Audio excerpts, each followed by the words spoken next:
A graça e a paz do nosso Senhor e Salvador Jesus Cristo. Amém. Queridos irmãos, graças a Deus nós estamos aqui mais uma vez para trazermos aqui uma palavra de Deus para nossos corações. Nós estamos necessitando muito da palavra do Senhor nesses dias turbulentos que nós estamos vivendo, pois sabemos que Deus, Ele é o nosso refúgio, Ele é a nossa fortaleza, e quando nós estamos seguros com Ele, não temos de que nós nos preocupar. Não precisamos andar preocupado, porque sabemos que Deus é o que cuida, é Deus quem guarda, é Deus quem nos dá a vitória por meio do Senhor Jesus Cristo. Eu quero trazer aqui uma palavra sobre a presença de Deus. A arca, sobre a arca, que ela simbolizava a presença do Senhor em nossas vidas. Aqui no segundo livro de Samuel, capítulo 6, nós vamos ver que Davi, ele se preocupou de como levar essa arca para Jerusalém. Capítulo 6, versículo 1 de segundo livro de Samuel, vai nos dizer: tornou Davi a juntar todos os escolhidos de Israel em números de 30.000.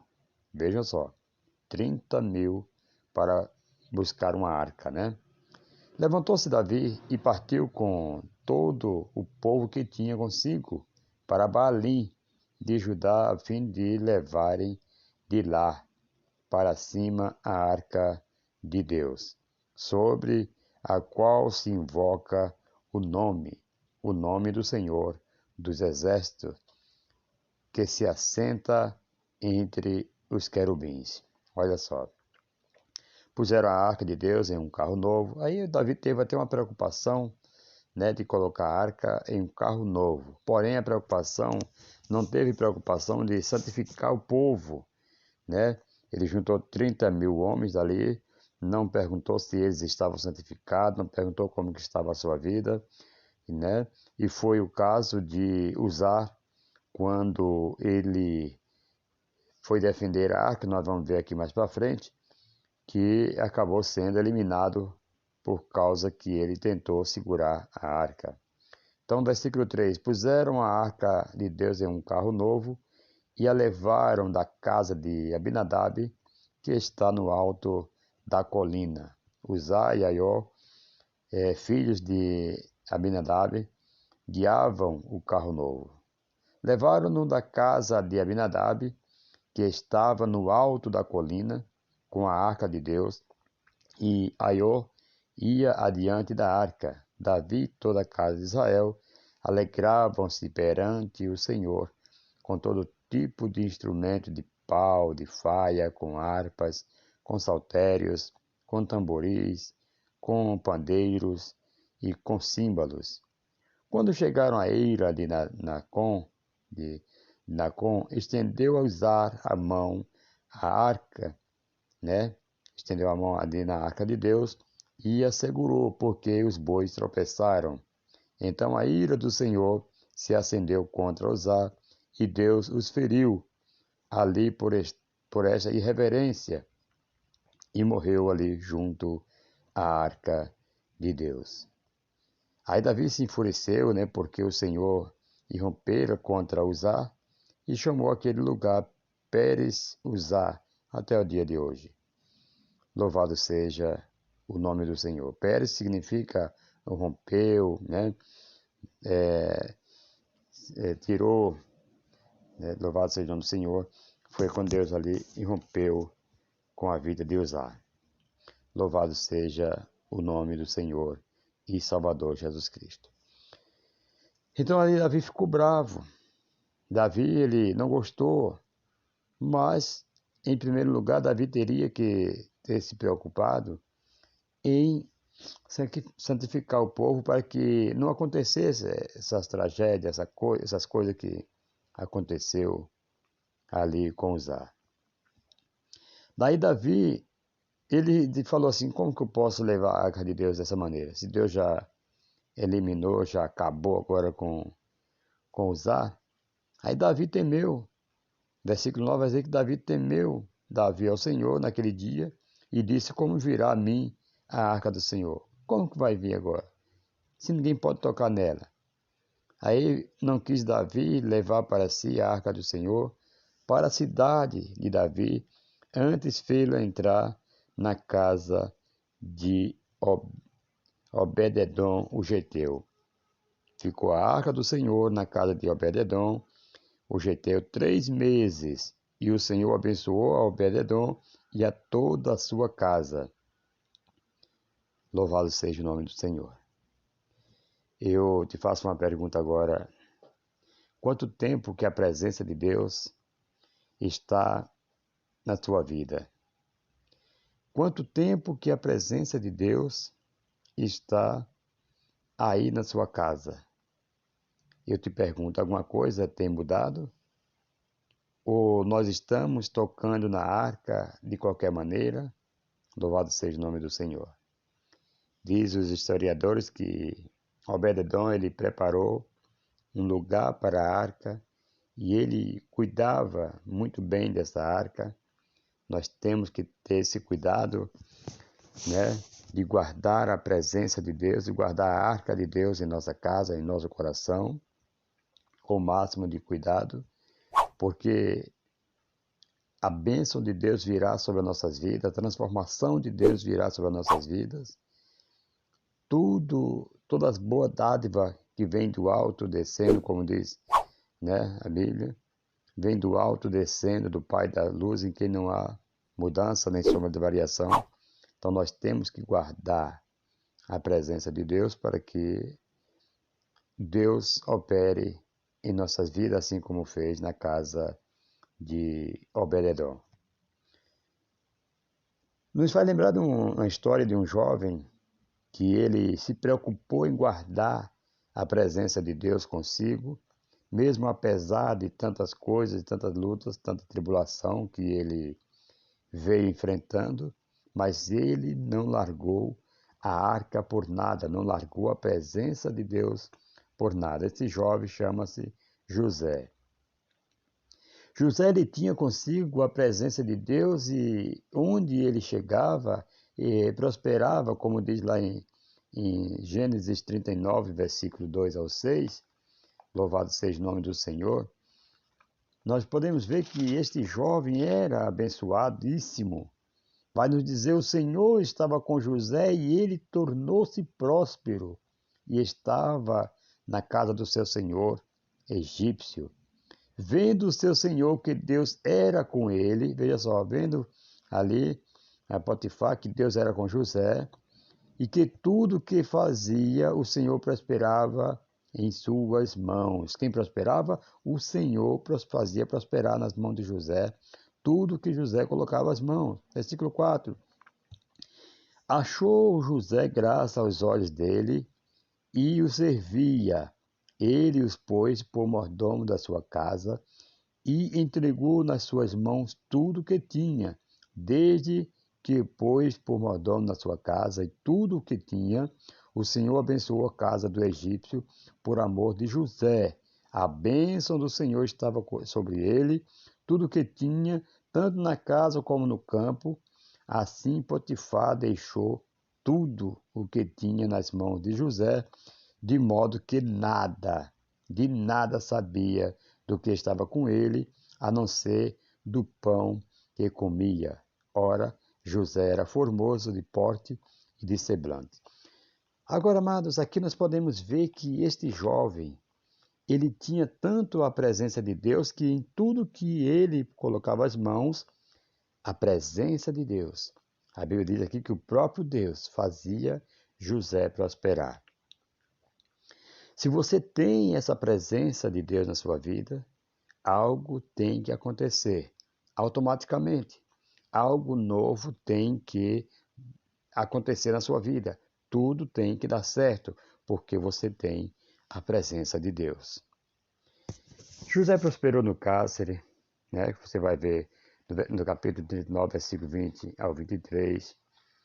Ele prosperou por uma calúnia, por uma história que a mulher de Potifar conta, né? Quando a Bíblia diz que José é um homem muito bonito aqui, quando nós acabamos de ver, de porte e tudo mais, e aquilo deixou a mulher de Potifar desejando José e queria deitar com ele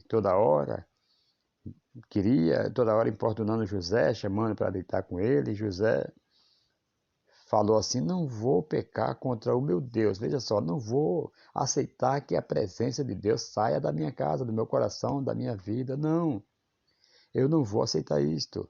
E também não vou pecar contra o meu senhor Potifar, porque ele confiou em mim, tudo que ele tem nas minhas mãos. Ele não sabe nem do que se passa, do que ele tem, a não ser da comida que ele come. Tudo aqui ele deixou nas minhas mãos. A única coisa que ele vedou aqui foi você, certo? Eu não posso fazer isto. Então nós não podemos aproveitar a oportunidade de pecar, a oportunidade de errar e permitir que a presença de Deus, que a arca de Deus saia das nossas vidas, de modo nenhum. E por causa disto, ela foi e contou para Potifar, que contou totalmente ao inverso, né, a história, e Potifar mandou José para a prisão. E aqui no versículo 20, amado, vai nos dizer que então o Senhor de José o tomou e o lançou no cárcere, no lugar em que os presos do rei estavam encarcerados. Mas, enquanto José ficou ali no cárcere, o Senhor era com ele. Olha aí, a presença, mais uma vez, está aqui. O Senhor era com ele, estendeu sobre ele a sua benignidade e lhe concedeu graça aos olhos do carcereiro. De sorte que o carcereiro entregou nas mãos de José. Mais uma vez aqui, José está dominando, José está governando ali dentro do cárcere. Amém? Do certo que ele entregou nas suas mãos, né, na mão de José, todos os presos que estavam no cárcere, e era José quem ordenava tudo o que se devia fazer ali, certo? O carcereiro não tinha cuidado de coisa alguma, mesma coisa de Potifar, na casa dele lá também, não tinha cuidado de nada, certo? O carcereiro não tinha cuidado de coisa alguma que estava nas mãos de José, porque o Senhor era com ele, fazendo prosperar tudo o que ele empreendia. Então, se alguma coisa não muda nas nossas vidas, se alguma coisa não está indo certo na nossa vida, alguma coisa está de errado. Alguma coisa não está certo, porque quando se tem a presença de Deus, automaticamente tudo irá mudar. Ouça isso no nome de Jesus. Então, José prosperou na casa de Potifar, José prosperou no cárcere, tudo porque a presença de Deus estava com ele e fazia-lhe prosperar. Louvado seja o nome do Senhor. Amados, para quem tem a presença de Deus, Deus prepara o de melhor. Aqui no capítulo 40 de Gênesis ainda, versículo 1 a seguir, nós vamos ver que José, ele interpreta os sonhos, né? Dois sonhos dos rapazes, dos presos que estavam lá no cárcere do rei Faraó, estavam presos lá com José, e todos dois tiveram um sonho e contaram. Dia seguinte, acordaram meio tristes, e José, percebendo que não estava certo, foi lá e conversou com ele. Que cara é essa, rapaz? Por que vocês estão tristes assim? Aí eles contaram: nós tivemos um sonho assim meio confuso, nós não estamos sabendo interpretá-lo e tal. E José falou assim: conta para mim aqui o sonho. Aí o copeiro do rei falou assim: olha, eu sonhei que, né, aqui os cachos de uvas, né, louvado seja o nome do Senhor. E vamos ver aqui o versículo 6. Quando José veio a eles pela manhã, viu que estavam perturbados. Então perguntou aos oficiais de Faraó com que eles estavam no cárcere da casa de seu senhor. Por que estão hoje tristes o vosso rosto? Respondeu-lhe: tivemos um sonho e ninguém há que o interprete. Já tinha contado para alguém, com certeza, seu sonho ninguém interpretou. Disse-lhe José: não pertence a Deus a interpretação? Contai-me, peço-vos. Então o copeiro-chefe contou o seu sonho, e José disse, a José e disse-lhe: em meu sonho havia uma videira diante de mim, e na videira 3 ramos, né? Ao brotar a videira havia flores e seus cachos produziam uvas maduras. Ó, veja só, Deus estava com pressa em realizar algo na vida desse copeiro, que os frutos já nasciam maduros. Então aqui nós vemos que a pressa de Deus em fazer algo na sua vida, louvado seja o nome do Senhor, está por vir. Aí o copeiro continua: o copo de Faraó estava na minha mão, e eu tomava as uvas e as espremia no copo de Faraó e entregava o copo na sua mão. Então lhe disse José: esta é a sua interpretação, os 3 ramos são 3 dias. Dentro de 3 dias, Faraó levantará a sua cabeça e te restaurará ao teu cargo, e darás o copo de Faraó na sua mão, conforme costume antigo, quando eras seu copeiro. Agora, aí José fala assim: lembra-te de mim, veja só. Mas lembra-te, no versículo 14, lembra-te de mim quando te for bem, peço-te compaixão para comigo e faz menção de mim a Faraó e tira-me tira-me desta casa, pois fui roubado da terra dos hebreus e aqui também nada fiz para que me pusessem nesta masmorra. Agora José, ele pede para que o copeiro se lembre dele diante de Faraó. O padeiro, ele conta o sonho dele também a José, e fala que estava com um cesto de pão na cabeça, e as aves do céu vinham e comiam os pães. E ali José interpreta também.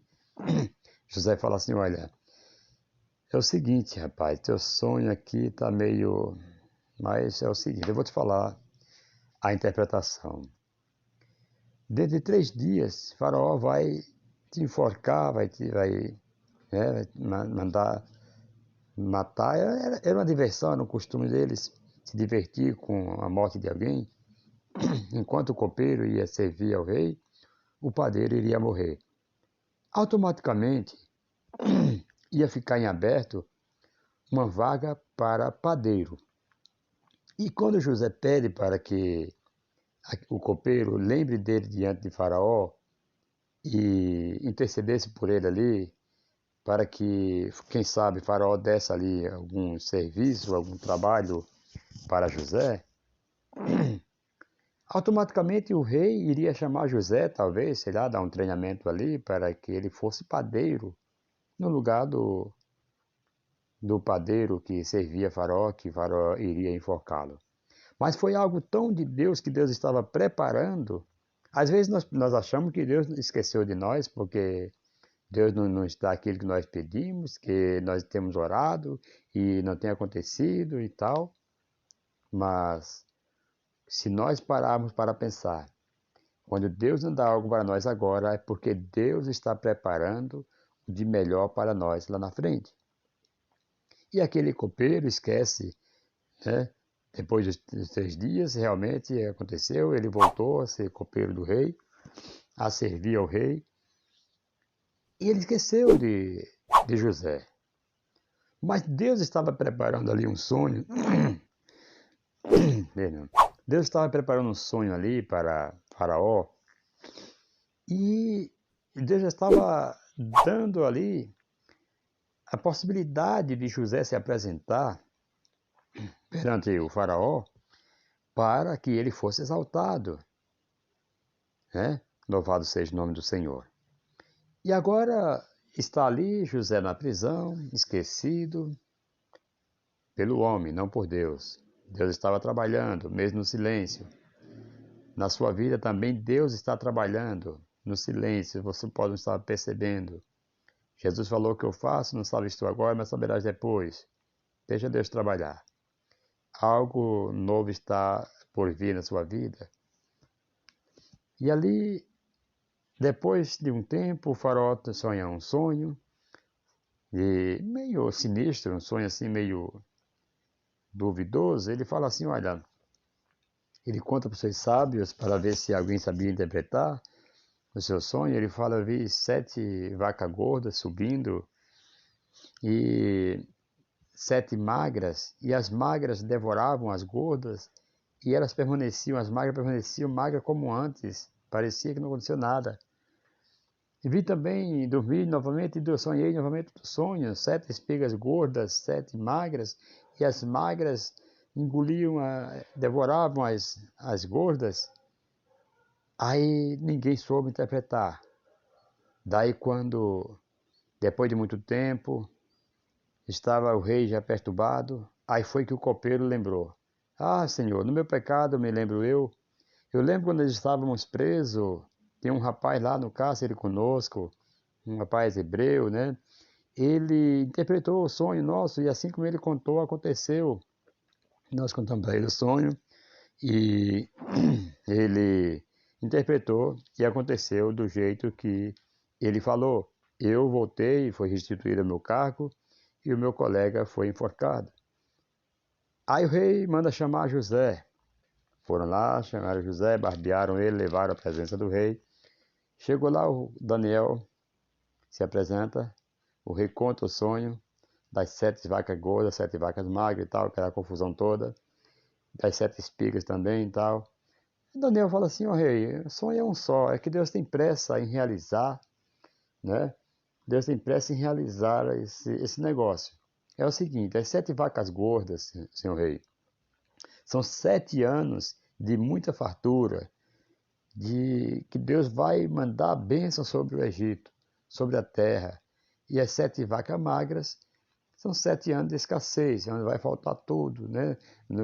As vizinhanças todas, ninguém vai ter alimento. E as espigas também, o sonho se repete, é a mesma coisa, porque Deus tem pressa em realizar esse negócio. Por isso que Deus mostrou 2 vezes. Muito bem. Daí continua José falando, olha rei, eu aconselho que o senhor pegue, chame alguém, um administrador sábio, que tenha, né, experiência, que tenha o Espírito de Deus, né, Espírito de sabedoria, para que nesses 7 anos de fartura eles peguem a quinta parte, né, de cada povo, de cada morador, de todo o povo, e vai guardando, vai juntando em depósito. Faça aí um celeiro grande, e porque quando vier os 7 anos de escassez, o Egito vai ter alimento para vender para todos os circunvizinhos, para todas as terras, e assim o Egito não vai perecer. Aí o rei chama seus sábios, seus conselheiros, e ele fala assim, olha, eu não vejo outro homem com tanta sabedoria que tenha o Espírito de Deus como este camarada. Agora ele coloca José, ele exalta José ao mais alto cargo ali, depois do rei, que é o de governador. Coloca José para governar todo o Egito. É tão certo que o rei até falou que ninguém levantava o pé do seu lugar sem o consentimento de José. Você vê que a autoridade que o rei aqui está pondo na vida de José. Louvado seja o nome do Senhor. Então, amados, a gente pode ver que quando Deus não está dando aquilo que nós estamos pedindo, porque Deus está preparando algo maior, outra bênção maior lá na frente para nossas vidas. E muitas vezes nós não entendemos, começamos a murmurar, começamos a achar que Deus está atrasando e essas coisas todas. Mas Deus não atrasa, Deus chega na hora certa com a sua vitória. Ouça isto no nome do Senhor e Salvador Jesus Cristo. Então, quando Deus ainda não tem te dado, né, aquilo que você pede, é porque Ele está preparando algo melhor para a sua vida. Louvado seja o nome do Senhor. Como eu falei, se o copeiro tivesse lembrado de José lá na hora que ele chegou lá, o cargo, talvez não desprezando aquele, o cargo de padeiro, mas o que José teria recebido de imediato seria o cargo de padeiro, né? Teria assumido no lugar do padeiro que foi enforcado. Então Deus está preparando algo melhor para a sua vida. Creia nisto. Louvado seja o nome do Senhor. Por isso que ele não foi lembrado perante Faraó naquele momento. Né? Louvado seja o nome do Senhor. Deus, amados, estava preparando tudo. Deus está preparando algo também melhor para a sua vida. Deus estava preparando de melhor para a vida de José. Louvado seja o nome do Senhor. Conforme nós podemos ver no capítulo 38, capítulo 41, versículo 38 ao 44 de Gênesis, né? Louvado seja o nome do Senhor. Aí você pode dizer, mas é tão difícil esperar as lutas e tal. Eu quero dizer para você, se a presença de Deus está com você, você não tem de que se preocupar, porque Deus, ele tem um escape para a sua vida, ouça isso no nome de Jesus. E ele jamais ele prova alguém além do que você possa suportar. Louvado seja o nome do Senhor. Então somente faça a sua parte e a presença de Deus continue com sua vida. Louvado seja o nome do Senhor, porque onde a presença de Deus está, Obed-edom é abençoado com toda a sua casa. Não vai ser só você, mas a bênção vai respingar para toda a sua família, para toda a sua casa. Ouça isso em nome de Jesus. Ainda que se levante as lutas, louvado seja Deus. Ainda que você acha que é estranho o que está acontecendo, que não era para estar passando por isso, louvado seja o nome do Senhor. Eu quero dizer, Deus é aquele que te dá força. Ouça isso em nome de Jesus. E no momento certo, Ele irá te trazer a tua vitória. Lá no livro de 1 Pedro, capítulo 4, acho que é o versículo 12 a seguir, vai dizer, amado, não estranheis a ardente prova que vem sobre vós, para vos tentar, porque como se coisa estranha vos acontecesse, mas alegrai-vos no fato de seres participantes das aflições de Cristo, para que também, na revelação da sua glória, vos regozijeis e alegreis. Agora, para você viver alegre na tribulação, você tem que ter a presença de Deus. Se não tiver a presença de Deus, louvado seja o nome do Senhor, você não vai suportar ou sair no nome do Senhor e Salvador Jesus Cristo. Faça como José. Você acha que estava fácil para José? De um filho querido ser escravo, de escravo parar na prisão, louvado seja o nome do Senhor. Mas Deus estava preparando algo melhor para a sua vida. Ouça isso no nome de Jesus. Mas ele não largou a presença de Deus por nada.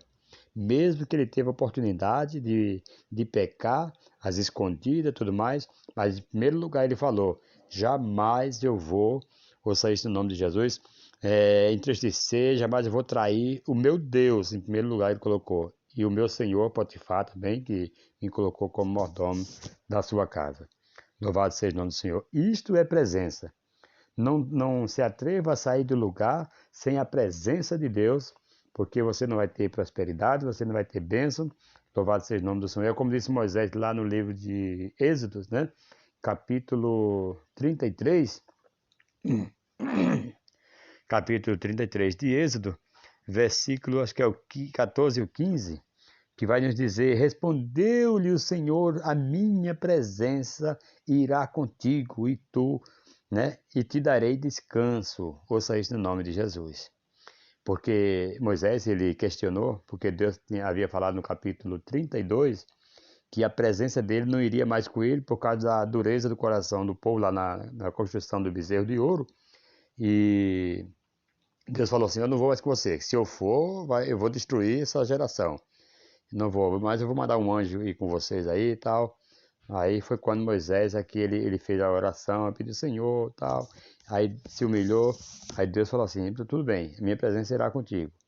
Aí no versículo, lá no versículo 15, Moisés diz, então, disse lá Moisés, se a tua presença não for comigo, não nos faça subir deste lugar. Então a presença de Deus, para nós termos a nossa casa, a nossa vida abençoada, assim como teve Obed-edom, nós temos que ter a presença de Deus em nossas vidas. Se nós não tivermos a presença de Deus, nós estamos perdidos. Louvado seja o nome do Senhor.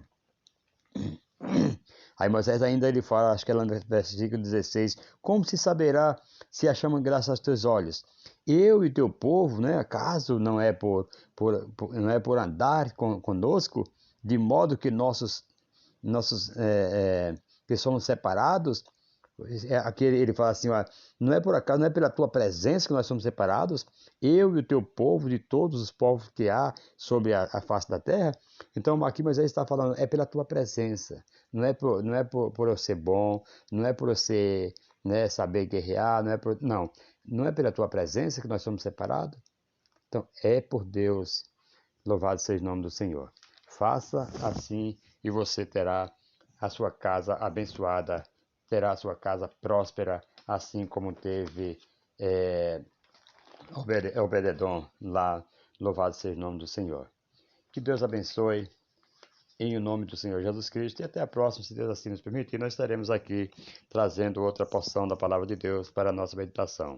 Que tenham todos um bom dia e fiquem na graça e na paz do nosso Senhor e Salvador Jesus Cristo. Amém.